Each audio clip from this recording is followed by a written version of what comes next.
Hi friends, అందరికీ నమస్కారం.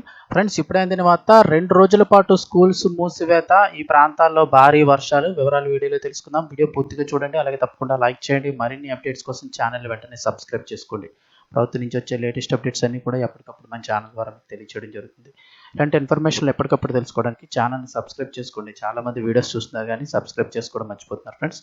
అది తప్పకుండా ఒక లైక్ చేస్తే మరింత మందికి ఇన్ఫర్మేషన్ చేరుతుంది. వివరాల్లోకి వెళ్ళిపోదాం.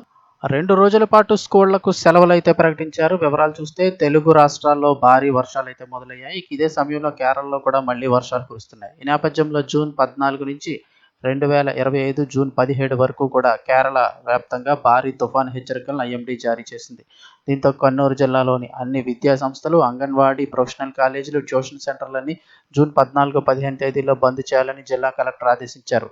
ఐఎండీ ప్రకారం కేరళలోని కాసర్గోడ్, కన్నూర్, కోజికోడ్ జిల్లాలకు జూన్ 14, 15 తేదీల్లో రెడ్ అలర్ట్ జారీ చేశారు. రెడ్ అలర్ట్ అంటే 24 గంటల్లో 20 సెంటీమీటర్లకు పైగా వర్షం పడే అవకాశం ఉందని సూచిస్తోంది. మరికొన్ని జిల్లాల్లో ఆరెంజ్, ఎల్లో అలర్ట్లను ప్రకటించారు. ఇలాంటి వాతావరణ పరిస్థితుల కారణంగా సముద్రాల్లో గాలుల వేగం 35 నుంచి 55 కిలోమీటర్ల వేగంతో ఉండే అవకాశం ఉంది.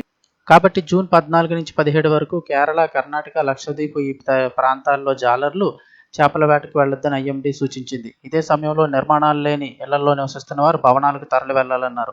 వాహనాలను చెట్ల కింద పార్క్ చేయవద్దని, గాలుల కారణంగా చెట్లు అయితే పడిపోతాయని గుర్తు చేశారు.